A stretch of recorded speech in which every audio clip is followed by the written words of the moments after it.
I was 16 in India when I heard about, in fact, read in a 2-year-old magazine that I used to rent. Once they were old, they came to India and you could rent them for the weekend. That Andy Grove, a Hungarian immigrant, had come to Silicon Valley and started Intel. So that became a dream for me. If that immigrant can do it, why can't I? But didn't you start a soy milk company in Delhi?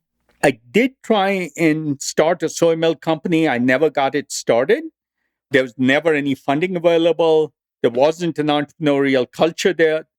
And I still remember vividly, I called the phone company and they said 7 years to get a phone line. I said, I'm coming to Silicon Valley. That's Vinod Khosla. He did come to Silicon Valley, and in 1982, he co-founded the technology firm Sun Microsystems. Today, he runs one of the biggest venture capital firms in the U.S., and therefore one of the biggest VC firms in the world. It's called Khosla Ventures. Since 2004, it has invested in nearly 1,000 startup companies. Khosla often invests in little more than an idea. Pat Brown was a professor at Stanford, and he came to us and said, I want to change animal husbandry on the planet. That was his entire pitch. Pat Brown was a very well-regarded biomedical researcher. Now he wanted to do something different. He had come to believe that the production of meat was really bad for the planet. And that's what Brown would tell the venture capitalists.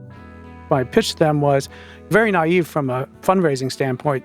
I just told these guys, look, this is an environmental disaster. No one's doing anything about it. I'm going to solve it for you. As ridiculous as that sounded, it took us a half hour to say, love the passion, love the mission, love Pat's credentials. And we said, we'll back you. Khosla and other VC firms did back Pat Brown. After several years and more than $1 billion in venture money, his company became a sensation. It's called Impossible Foods, and it makes plant-based substitutes for meat products. It is still privately held, and it's already thought to be worth around $7 billion. Eventually, the venture capitalists will get their money back and much more. Now, what would have happened to Pat Brown's idea in a different time or a different place? I mean, a time and place without venture capital. Access to that kind of money for nothing more than an idea is a decidedly American phenomenon. If you look at the 10 biggest companies in the world as measured by market capitalization, 7 are American and 6 of those raised venture capital. Apple, Microsoft, Amazon, Tesla, Facebook, and Alphabet, the parent of Google. The 7th is Berkshire Hathaway, Warren Buffett's holding company, which essentially gobbles up existing firms. That is a much safer way to extract billions of dollars. Venture capital is inherently risky, especially at the early stage of a startup. For every Apple or Impossible Foods, there are thousands of failures. So you need a temperament that can handle it. Vinod Khosla has it. I don't mind a 90% chance of failure if the consequences of success are consequential, like changing animal husbandry on the planet or making fusion reactors possible. If 10% of the time you make a large multiple, then you're in pretty good shape. Do you think you were born with that ability to see that losing 1 times your money was really not that big a risk if the upside was 50x? Or did you learn that? I think there was a whole lot of naivete on my part, probably a whole bunch of hubris. But naivete, hubris, trying the impossible is very much Silicon Valley culture. It makes for a great story when Elon Musk builds a Tesla in a way that General Motors can't. Today on Freakonomics Radio, the U.S. economy is one of the most dynamic economies in the history of the world. Is venture capital the secret sauce? In societies where there is a larger VC capital market, we are going to observe more radical risk-taking innovations. How do venture capitalists find a signal in all that startup noise? My first law of venture capital is that all entrepreneurs lie. It's the ones who don't know they're lying that really get you into trouble. And what's it like to be on the receiving end? When everything's agreed upon, They submit a deposit to your bank account, and then you have a lot more money. Also, is venture capital good for society, or is it just about making rich people a bit richer? Everything you always wanted to know about venture capital but didn't know who to ask, that's starting right now.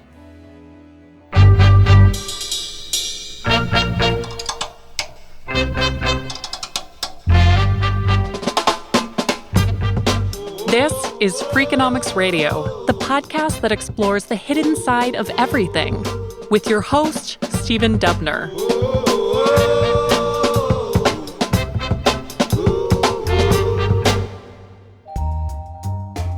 We've been running a series of episodes lately about what makes America so American. We've looked at cultural differences, political differences, and given the nature of this show, we have looked at a variety of economic differences. But if you were to ask a very basic question about the U.S. economy, something like, why are so many of the world's biggest and most innovative companies American companies? The answer might well circle back to two little letters, VC, venture capital. Imagine you have got what you think is a great business idea, but you just don't have the money to scale it, to see if it really works. Consider Jonathan Regev. Because we didn't have any extra capital, we were making the food ourselves, we were delivering the food, we were customer service. You might think Regev started one of the many meal kit companies you've heard about, but not quite. I'm a co-founder of The Farmer's Dog. Which is what exactly? The Farmer's Dog is an online pet food company that makes it really easy to feed your dog something fresh and healthy, which is entirely different from the typical pet food you'd find in a retail store. Regev started the company in 2014 with his friend Brett Podolsky. Every month or so, they ship customers a container packed on dry ice with the specified amount and flavor of food based on your breed of dog. One of the most significant parts of our journey was that decision to go from, we're doing this ourselves, we're going to take it slow, to this needs to be the way that pet food works. This needs to be an industry-changing company, and we should bring on some help. Which is how The Farmer's Dog has come to raise more than $100 million in several rounds of venture capital financing, making it one of the most successful pet-related startups in history. How does all that money make Regev feel? Interesting. It felt nice and vindicating that you had sophisticated investors that saw what we were doing, that understood the opportunity, saw the trajectory, saw the future in the way that we saw it, and were willing to go along the ride. So that part was nice.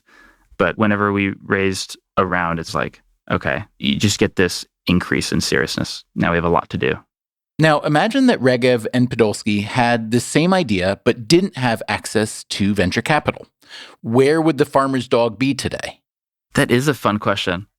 I think we'd be going in the same direction, just not at the pace and certainly not at the scale that we are today. I don't think every company needs to go out and raise venture capital.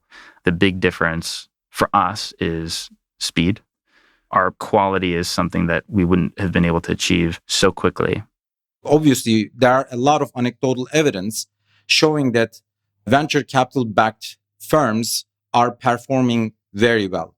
That is Afuk Akçi, an economist at the University of Chicago. But the question is, were they also going to perform that well if there were no venture capital financing? That is a question that Akçi tried to answer in a recent paper. Really, the question is this: does venture capital work? Or are venture capitalists just good at backing the companies that were already going to succeed? Akçi and his co-authors gathered data from a variety of sources that let them compare companies that took venture capital to those that didn't.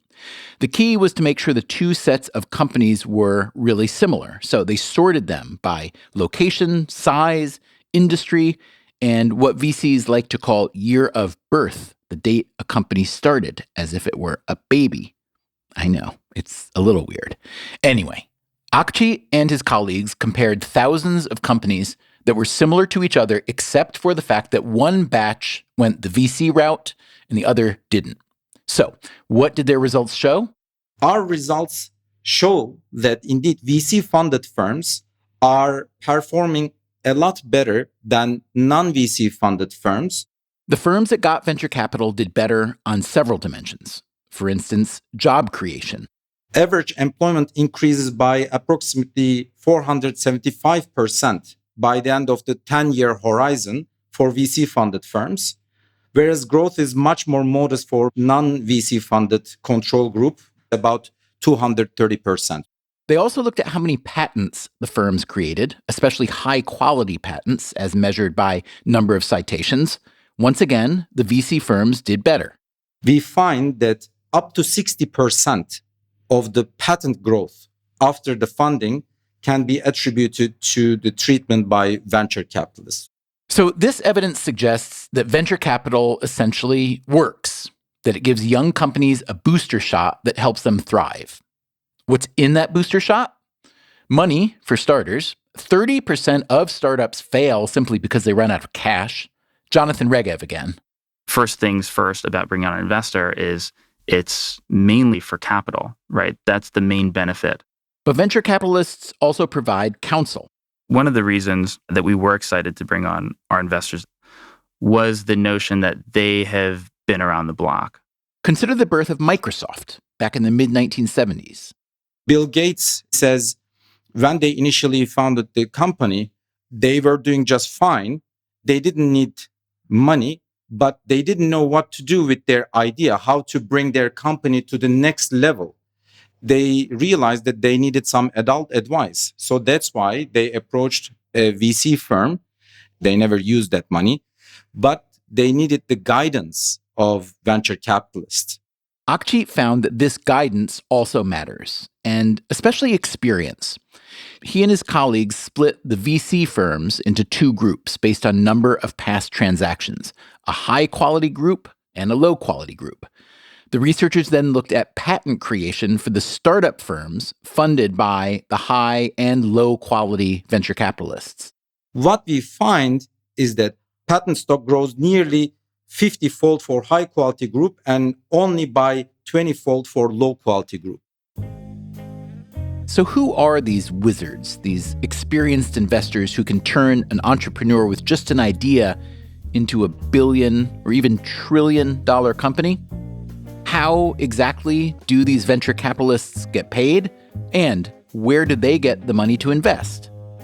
Let's start with that last question, the source of venture capitalists' investing funds. The bulk of it comes from big institutions like pension funds, university endowments, charitable foundations, insurance companies, and the like. You might easily characterize this as the rich getting richer, and you wouldn't be wrong. On the other hand, they are funding ideas that billions of people may benefit from, and there is an inherent risk in funding an idea. Jonathan Regev again from The Farmer's Dog. When it comes to venture capitalists, they aren't looking for small returns. They want to invest in something that can produce extraordinary results and returns for them.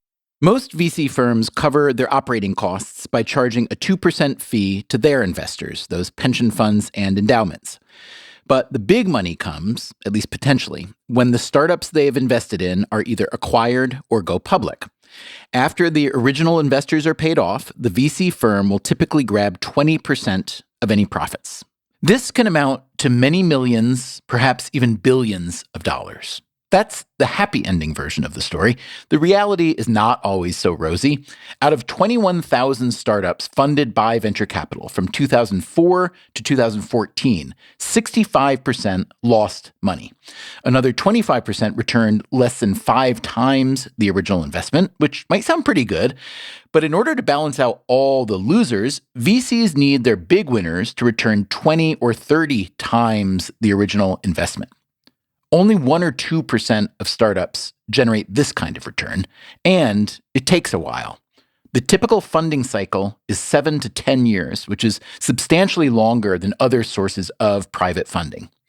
Jonathan Levy is an historian at the University of Chicago. The culture of venture capital tends more towards having a long view of potentially disruptive or innovative companies which might not be able to make profits early on. And that provides time for companies to develop their business models, to develop technology without having to worry about immediate financial pressures. Levy is the author of a book called Ages of American Capitalism, A History of the United States. It divides American capitalism into 4 eras. He calls our current era the age of chaos. He says it's been marked by an extreme investor preference for cash and liquidity rather than long-term investment. This can mean, as we've seen these past few decades, volatile market trends and the occasional bubble. So, how does venture capital fit in? It might help to first think about the size of venture capital in relation to the economy. What would you guess? Considering the massive upside of VC investing, you could imagine it would draw trillions and trillions of investing dollars. But considering the risk and the long time frame, you could also imagine that not many people are willing to invest. So what's the reality?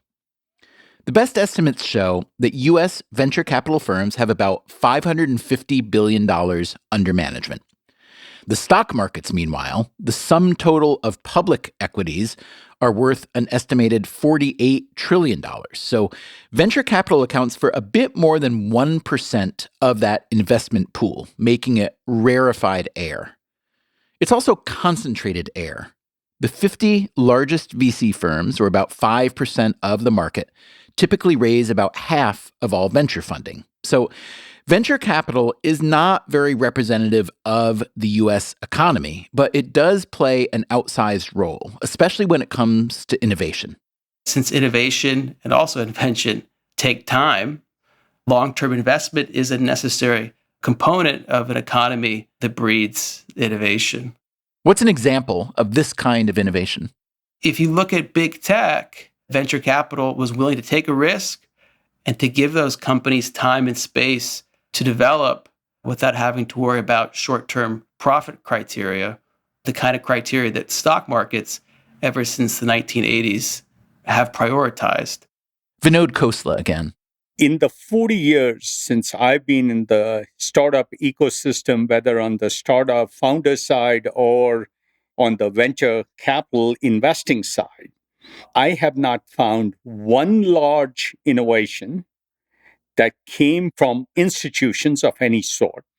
Hyatt isn't going to invent Airbnb, or Avis is not going to invent Uber, and Lockheed and Boeing aren't going to invent SpaceX and Rocket Lab. No matter where I looked, there was no large innovation that came from the institutional side of the house. And I point this out because the rest of the world is institutionally driven. And we have this individualism culture in the US. You need unreasonable people to first not only believe something else is possible, but then to go out and try it and commit their life to it. And Afuk Akçit again. So that's why in societies where there is a larger VC capital market, it's much more likely that we are going to observe more radical risk-taking innovations. Akçit has analyzed how different countries pursue different growth models based on their own technological prowess and how venture capital plays into that. There are some countries that are at the world technology frontier, like the US or many European countries like Germany, France. And there are some other countries that are very far behind. So a country should decide what kind of growth strategy it will adopt. Will it be an innovation-based growth or will it be an imitation-based growth? If it's based on imitation, where you're trying to import the technologies from frontier countries, maybe bank financing could be sufficient because there is less uncertainty around those technologies. But if a country wants to grow through innovation by producing path-breaking radical technologies that are risky, you do need to rely on venture capital. What if you've been an imitator and you want to evolve into an innovator? That's a very good question. The capital markets have to change. The legal rights, the property rights have to change. And that switch is not very easy. But do we have any example of a country that closed the gap? The answer is yes. China is a recent example of that. China used to be far behind the frontier, but recently China managed to close the gap with the frontier. And at that point, we start to see some new technologies emerging from China. You'll also have to consider the role of government in financing these radical technologies. In the US, you'll often hear entrepreneurs and investors complain that the federal government isn't much of a partner, that it's more fond of regulation than innovation, and therefore the best thing government can do is get out of the way. The economist Mariana Mazzucato at University College London does not see it like that. What I say to those who say that we need less state in order to be more innovative, more dynamic, I say, well, let's look at one of the most innovative parts of the US economy, which is Silicon Valley. Did that come from the free market or from an active, visible hand, the state? We spoke with Mazzucato a few years ago for an episode called Is the Government More Entrepreneurial Than You Think? My point is actually the state was involved in almost everything in Silicon Valley. Not to exclude the role of the private sector. Of course, we all know the very important companies in that area. But the role that public actors played was really across the whole innovation chain. So you're talking about agencies like DARPA and NASA and the National Institutes of Health and so on, yes? Exactly. I'm talking about agencies that do basic research like the National Science Foundation, but also agencies more downstream doing applied research like DARPA and the National Institutes of Health, which continue to spend more than $30 billion a year in the most radical, uncertain, high-risk research. These public institutions have absolutely co-created value. Mazzucato also argues the government should be getting a bigger share of the return on these investments, especially when you consider the reach of government-funded technologies like the microchip, GPS, the internet. That said, there is nothing new about the U.S. government funding big, risky projects.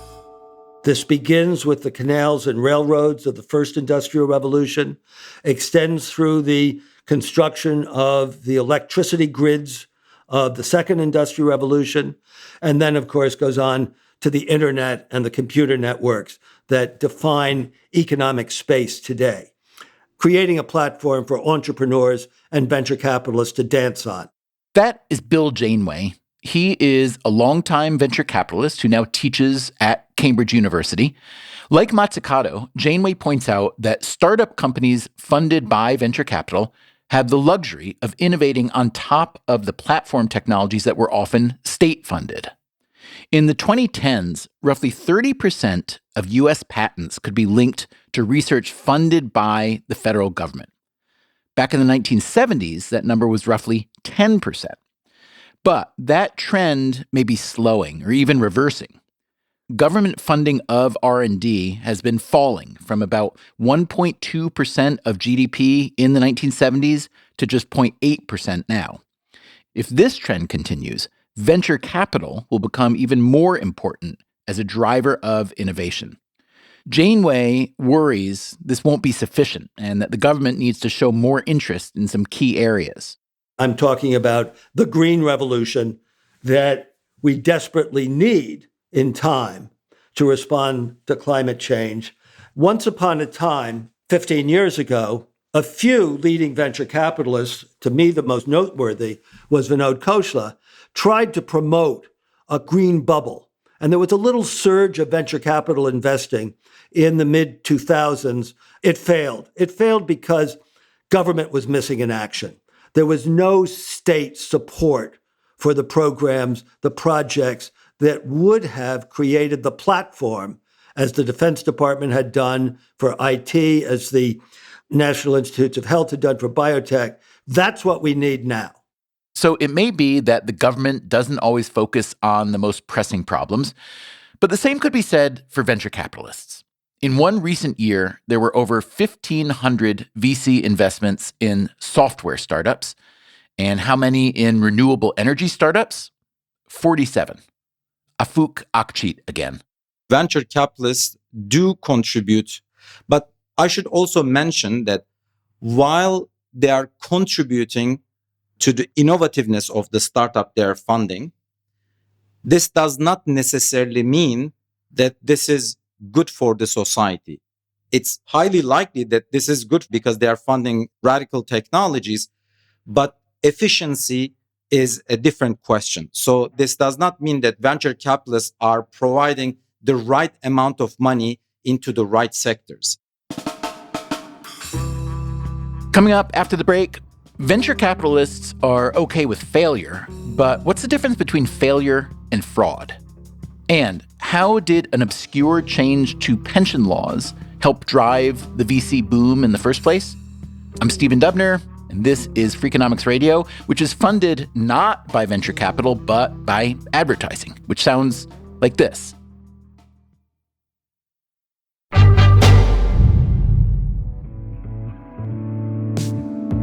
The notion of venture capital, using investors' money to fund big, risky ideas, is as old as investing itself. The modern history of venture capital, meanwhile, has two notable birth moments, both of which took place in Massachusetts. The Harvard Business School professor Tom Nicholas, in a recent book on the history of venture capital, traces its origin to the New England whaling industry in the late 1700s. Whaling was a dangerous and difficult endeavor that required a lot of upfront capital. It also carried huge upside. A successful voyage could produce, in today's dollars, about $3 million in whale oil, sperm oil, and whalebone. To hedge against the risk, individual investors, mostly wealthy doctors and lawyers, would pool their resources and invest in a share of every voyage, relying on the few successful trips to cover the costs of all the failures. Well over a century later, back on land, a Harvard professor named George Doriot used a similar risk-sharing model to create a new kind of company. This was 1946 in Boston. The company was called the American Research and Development Corporation, or AR&D. It took in money from institutional investors like endowments and family estates, and it funded early-stage companies with the promise that one or two mega successes would, again, balance out all the failures. This made AR&D the first modern VC firm. If it hadn't been for digital equipment, nobody would really remember AR&D because it wasn't very successful. That, again, is the longtime venture capitalist Bill Janeway. He's also the author of a book called Doing Capitalism in the Innovation Economy. But it demonstrated the enormous skew in returns because Digital Equipment Corporation, the mini computer manufacturer, was such a huge success. But again, it took a while. In 1957, AR&D gave Digital Equipment $70,000 to start building computers. This gave AR&D nearly 80% ownership of the company. It was more than 10 years before Digital went public. That $70,000 share was ultimately worth more than $350 million. That's 5,000 times the original investment. AR&D had shown that one successful voyage could indeed cover the cost of multiple shipwrecks. But the venture capital industry was still just a blip. When the National Venture Capital Association was founded, you could probably have had everyone around a dining room table. There were only about 25 participants. That was in 1973. A few years later, things started to change. In 1979, intense lobbying from the venture capital industry had led to amendment of the regulations of the Employment Retirement Security Act, ERISA, which allowed fiduciaries to meet their obligations while still putting a portion, a small portion, of their assets into the kind of high-risk investments represented by venture capital. In other words, it is now legal to take some pensioners' pension funds and send them to people like you, venture capitalists. Exactly. To speculate with them.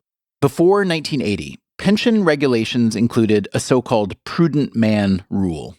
This required pension fund managers to act with skill, prudence, and diligence, or be held personally liable for losses. As you can imagine, an investment in venture capital at the time wasn't considered super prudent. But as Bill Janeway told us, the VC industry's lobbying got the Department of Labor to shift the regulation so that pension managers could invest as much as 10% of their money in riskier asset classes. This meant that pension managers could put as much as 10% of their fund into venture capital and still comply with federal ERISA regulations. But the relaxation of the prudent man rule was hardly the only factor that amped up interest in venture capital. If you look at the 1980s economy, there's a boom that brings confidence back into financial markets, and you start to see money and investment moving across asset classes and moving across markets in ways that you hadn't seen before. That, again, is Jonathan Levy, the historian of American capitalism. Every day, trillions of dollars are sloshing around the world digitally. Really? Just sloshing? Where do I put out my bucket to grab some? Sloshing is probably the wrong word. Oh, okay. Still, all these trillions looking for somewhere to land. There were a number of factors driving this. In 1978, Congress had steeply cut the taxes paid on investment gains. That's what happened in Washington. Bill Janeway again. What happened in Wall Street was that when the Volcker shock ended, inflation was defeated, interest rates came down. The Volcker shock was Fed Chairman Paul Volcker's campaign to tame inflation by pushing interest rates to as high as around 20%. But now, with interest rates down, investors were looking for other ways to make money. For instance, initial public offerings, or IPOs, when a company first makes their shares available for sale to the public. In 1983, the IPO market opened up, and there was a backlog of really good companies that had been growing quietly. In 1980, there were two IPOs that kind of pointed the way before Volcker smashed the market. One was a company called Apple Computer, and the other was a company called Genentech, IT and biotech. And there was a hot IPO market in 83, and venture capitalists started realizing these profits. Then there was a flow of money, but it's worth noting that even 10 years later, in the early 1990s, venture capital was a very small segment of the financial system. It was the great tech internet.com bubble of the second half of the 90s that turned what was still a pretty marginal activity into an industry. In 2000, $100 billion was invested in venture capital firms. 1 year later, the dot-com crash would drive down U.S. venture capital investment to around $16 billion, but a culture had been established, a culture that began the boom we see today, especially in Silicon Valley. Vinod Khosla. Silicon Valley is a culture that gives you permission to try things and says it's okay if you fail, we'll fund you again. That culture has been well established now in creating very large phenomena. It so happened that in Silicon Valley, you not only had the entrepreneurs with crazy ideas, they could scale because investors were comfortable with this paradigm. These were investors who not only encouraged, but practically required a certain level of boldness. Jonathan Levy.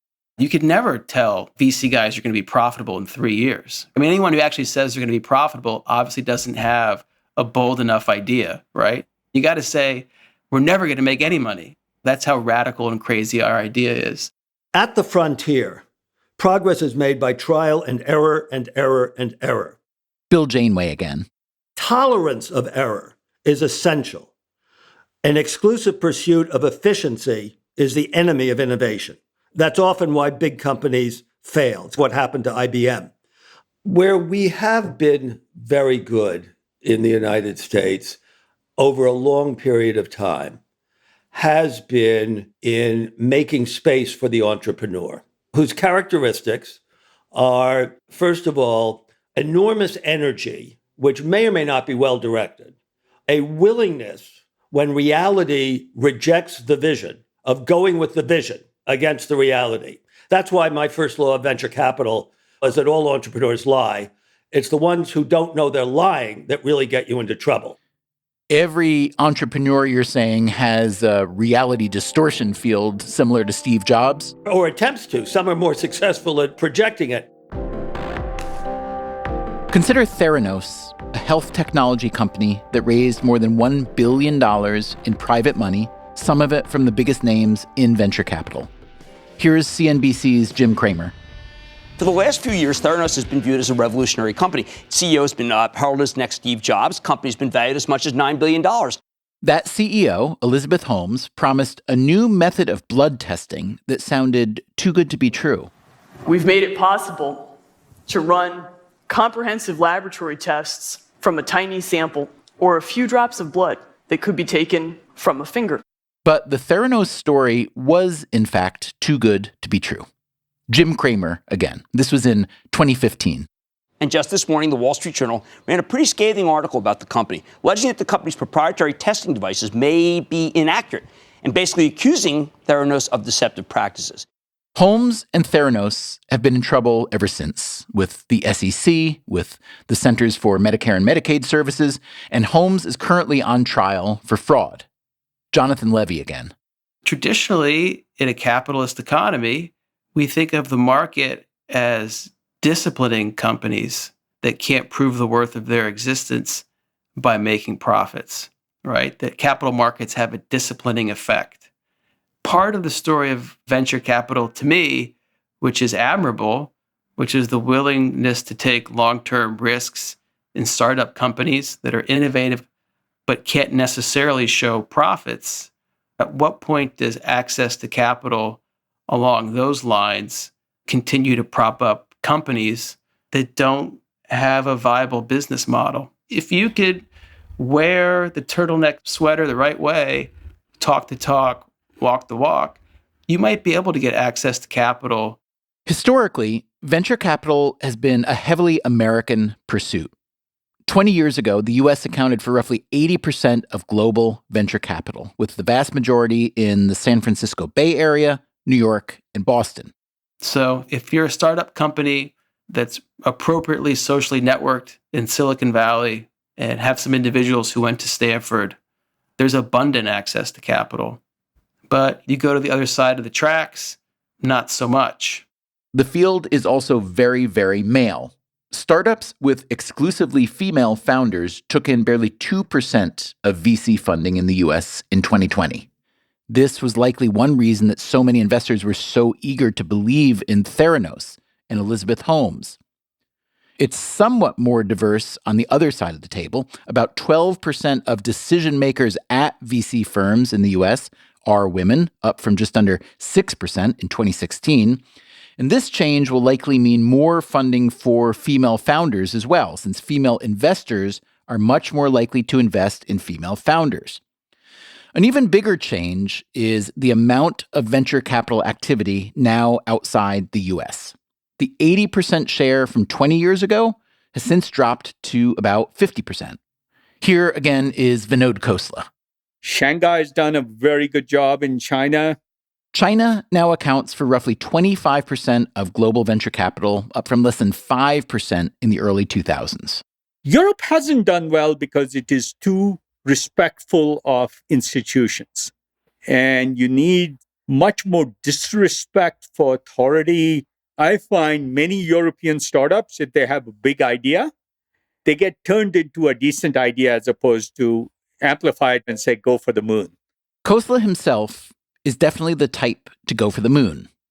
Besides backing Impossible Foods, his firm has funded a variety of bleeding-edge technologies in healthcare, online security, and finance.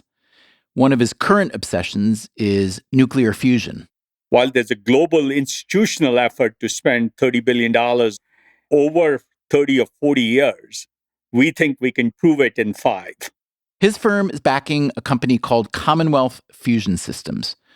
They recently announced they have created the most powerful magnetic field ever recorded on Earth, and magnet technology is seen as one of the biggest hurdles to making fusion energy a reality. The promise of fusion is that it could cleanly produce enough energy to power a small city in a device the size of a shipping container. Commonwealth hopes to build a demonstration device by 2025.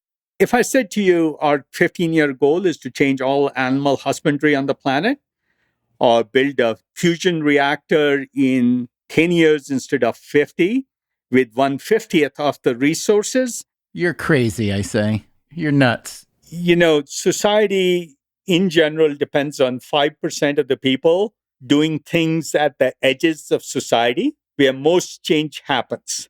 So I do think enabling more of those people to lead society in good directions is a good thing while increasing the social safety net at the same time. So do you have any advice for someone who's listening to this and says, I'm definitely in the 95%. I would much rather be in the 5%. You have to be inspired by talks like this, by podcasts. Why am I on this podcast? And I said this in a talk I gave at Stanford Business School in 2015. There were 500 MBAs in the audience. And I said, I'm not speaking to 95% of you. Only reason I'm going to waste an hour of my time, and that would apply to this podcast, is because I'm going to trigger some people to get enough self-confidence to go try this other world of innovating, making things happen that you believe in, driving society, no matter how hard it is, how difficult it is. Your goal is to go from impossible to implausible to possible to probable to making it happen. In fact, I'd like to tell your audience, really hard things are the only things worth trying. And they're the ones that most contribute to society, because most things that are easy are either not worth doing or somebody else has already done it. Khosela's really hard thing was creating Sun Microsystems, which wound up making him a personal fortune. In my 40s, I realized I was way more successful and had more resources than I could possibly have imagined even 15, 20 years earlier. And so what I got was the freedom to indulge myself. Now, I can get a yacht or a place in south of France, but I was always driven by learning. And I said, now, cool technology is great. What else would be nice? And I met Professor Yunus and decided poverty was a pretty interesting problem to take on, mostly because it was hard. He's talking about Muhammad Yunus, the Bangladeshi economist and entrepreneur who won a Nobel Peace Prize for bringing microcredit to entrepreneurs too small and poor to get a standard bank loan. Hard problems are more interesting than easy problems. So it's the exact opposite of getting a yacht. And I remember when we started our firm, I actually knew somebody who'd spent $100 million on their yacht. And I said, that's a good yacht for them. For me, $33 million bets is my yacht. The people I want to play with, learn from, explore ideas, push them to think bigger. And so poverty was one. And the other thing I started looking at was climate. And so in some sense, taking on nearly impossible problems made things more challenging, which meant to me more fun. And so they were both impossibly hard problems. Neither one of them is solved today, but we're making progress on both.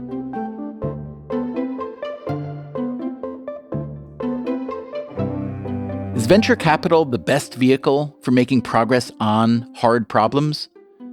Vinod Khosela certainly believes so, and it's hard to doubt his sincerity. Others may hold different views. Others may feel that venture capitalists may talk a virtuous game, but that in the end, self-interest will win out. And in the end, it's just another investment channel that grows the wealth of the already wealthy, that it focuses too much on shiny new products and services at the expense of some of the less exciting problems our societies need to solve. What do you think? As always, we appreciate your feedback. Our address is radio@freakonomics.com.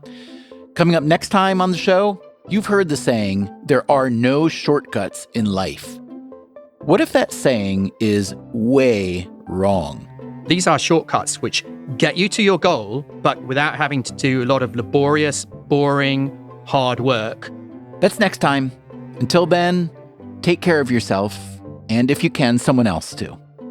Freakonomics Radio is produced by Stitcher and Renbud Radio. This episode was produced by Ryan Kelly.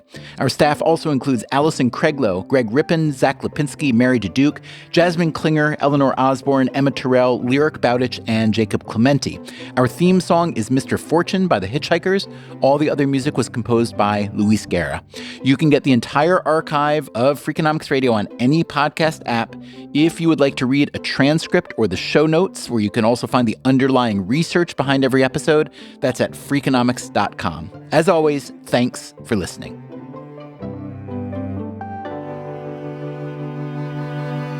What do you mean when you say you couldn't teach it? I meant that I found myself incapable of attempting to pollute the brains of young students with the notion of efficient markets and perfect competition.